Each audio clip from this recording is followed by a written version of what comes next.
Magandang araw mga tol, boxing update muna tayo ngayong araw. Prince Albert Pagara kumpirmadong postpone na ang laban sa Kazakhstan. Dapat ngayong August 30 ang laban pero napospone po siya at lumipat sa September 12. Nakataya nga po dito ang bakanteng IBF Asia Lightweight Belt.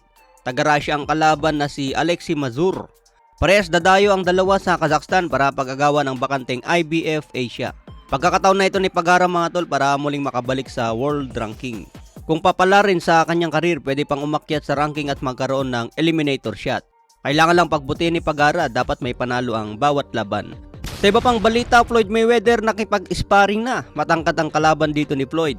Pero makikita sa galawan ni Floyd may pitik pa rin ang galawan. Makikitang libangan na lang niya ang exhibition.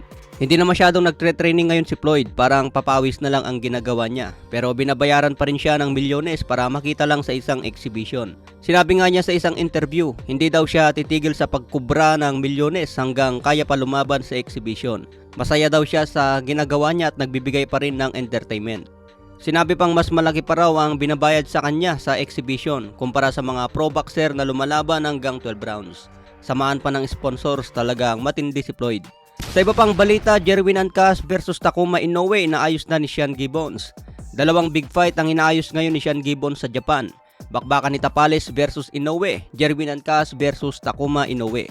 Parehas may nakatayang titulo at asahan po natin na matinding bakbakan po yan. Alam naman natin kung paano lumaban si Jerwin Ancas, talagang bugbugan hanggang matapos ang round. Natalo lang siya kay Fernando Martinez dahil mas matindi bumitaw ng suntok.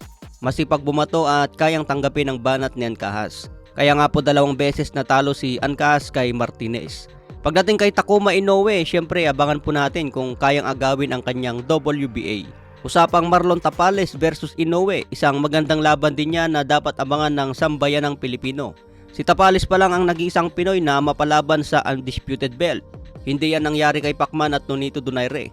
Hanggang unification lang si Pacman pero lahat ng laban sa unification laging talo at tabla ang resulta. Malay po natin magbigay ng upset si Tapales. Kahit sobrang diyado siya kay Inoue mga tol, lagi po nating tandaan na may porsyento pa rin para sa upset. Kaya abangan po natin yan, kailangan lang talaga maghanda ng todo si Tapales. Sa iba pang balita, Zurdo Ramirez versus Joe Smith Jr. Kasado na po ang laban sa October 7 sa Las Vegas. Huling laban ni Ramirez natalo kontra Dimitri Bivol. Si Joe Smith Jr. naman, huling laban niya kontra Arthur Beterbiev, natalo din siya via TKO. Isang magandang comeback fight para sa dalawa, lalong-lalo na kay Ramirez. Ito ang inalagaan ni De La Hoya na pwedeng lalagpas sa 50-0 ni Mayweather, pero tinapat agad kay Dimitri Bivol kaya nagkaroon ng unang talo.